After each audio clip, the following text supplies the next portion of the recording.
আসসালামু আলাইকুম, কেমন আছেন আপনারা সবাই? আশা করি ভালো আছেন, সুস্থ আছেন। আলহামদুলিল্লাহ আমিও ভালো আছি, সুস্থ আছি। নিয়ে আসলাম একদম ইউনিক নতুন একটা রেসিপি। আমরা পটল কিন্তু সবসময় রান্না করে, পটলে কিন্তু কখনো চপ বা বড়া কিছুই আমি খাই, কিছুই আপনারা খান নাই, বা আমি হয়তো খেয়েছি, এক ফিরে আগে বানাইছি, তা ভাবলাম এই ফিরে আপনাদের মাঝে শেয়ার করি।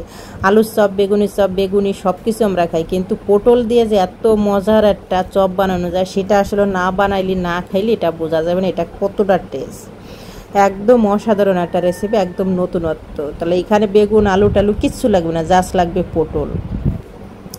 আমাদের ঘরে কিন্তু সবসময় পটল থাকে। তাহলে আমি কিছুটা পটল নিয়েছি, খুব সুন্দর করে এটা সুইলে ধুয়ে এবং কেটে নেব।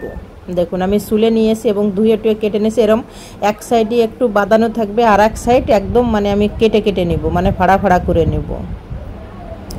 এটা আমি 5 মিনিট একটু ভিজিয়ে রেখে দিলাম। এখন খুব সুন্দর করে ধুয়ে উঠিয়ে নিব। উঠানোর পর এখানে আমি কোনো মশলা ব্যবহার না, জাস্ট একটু মরিচের গুঁড়ো আমি ব্যবহার করব উপর থেকে, মরিচের গুঁড়ো যাতে একটু স্পাইসি হয়, ঝাল একটু মরিচের গুঁড়ো দিয়ে মিক্স করার পর তারপরে এটা আমি তুলে নিব।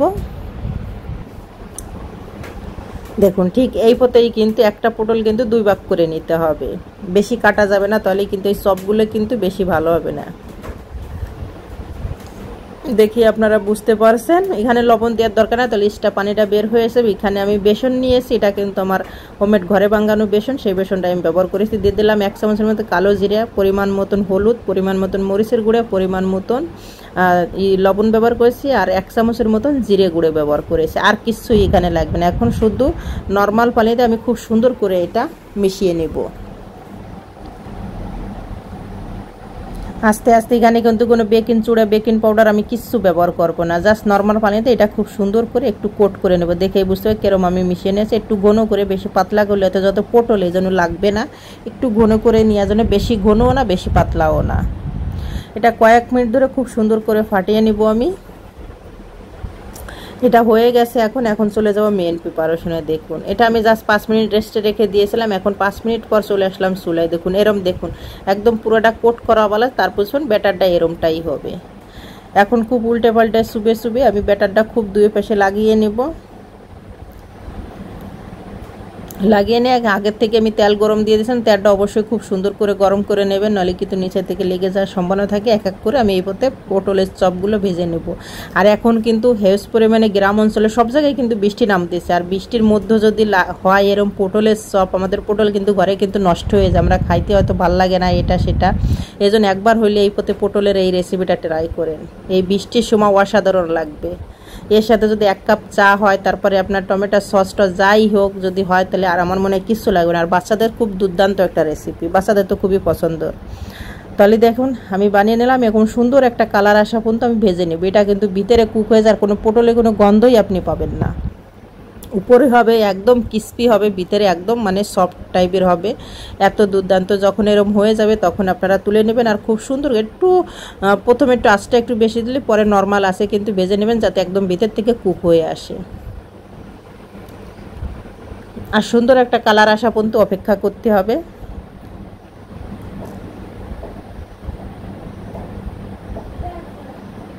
মাশাআল্লাহ খুব সুন্দর একটা কালার আসছে। এই পজিশনে কিন্তু আমি তুলে নেব। দেখুন কত সুন্দর একটা কালার আসছে, অসাধারণ একটা কালার আসছে। এবারে কিন্তু খুব সুন্দর করে আলতো হাতে কিন্তু কোট করে নেবেন 2 পাশেই খুব সুন্দর করে। যদি আপনার ব্যাটারটা ভালো হয় তাহলে এই সবগুলোও কিন্তু ভালো হবে। আপনারা কি আগে পরে খেয়েছেন অবশ্যই কমেন্টে জানাবেন, আর যদি না খেয়ে থাকেন তাহলে অবশ্যই বানিয়ে নিন। এখন বৃষ্টির মৌসুম, এই জন্য বৃষ্টির সময় কিন্তু বিকেলের নাস্তা, সন্ধ্যার নাস্তা, যে কোনো সকালের নাস্তাতেও কিন্তু আপনারা এটা কিন্তু বেস্ট হয়। শুধু সকাল, বিকেল এবং সন্ধ্যার নাস্তাতে কিন্তু একদম পারফেক্ট একটা রেসিপি। আমার তো এখানে বৃষ্টি নামছিল, ঝুম বৃষ্টি, সেই ঝুম বৃষ্টির ভিতরে কিন্তু আমি এই চপটা বানিয়ে নিলাম। তো ভাবলাম আপনাদের মাঝে আমি শেয়ার করে দিই রেসিপিটা। দেখুন মাশাআল্লাহ খুব সুন্দর একটা কালার আসছে আমার, কিন্তু এক এক করে কিন্তু আমি সবগুলো ভেজে নিয়েছি। দেখুন কত সুন্দর দেখা যাওয়া লাগছে।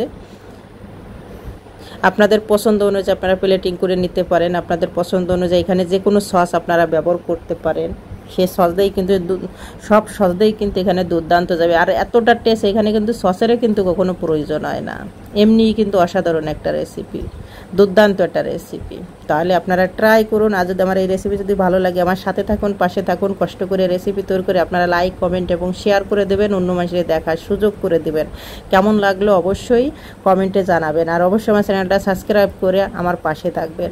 রান্নাঘর 01 অবশ্যই সাবস্ক্রাইব করে আমার পাশে থাকবেন, যাতে আমি পরবর্তীতে ভিডিও পাওয়ার জন্য অবশ্যই আমার চ্যানেলটা সাবস্ক্রাইব করে আমার পাশে থেকে। সবাই ভালো থাকেন, সুস্থ থাকেন, আল্লাহ হাফেজ।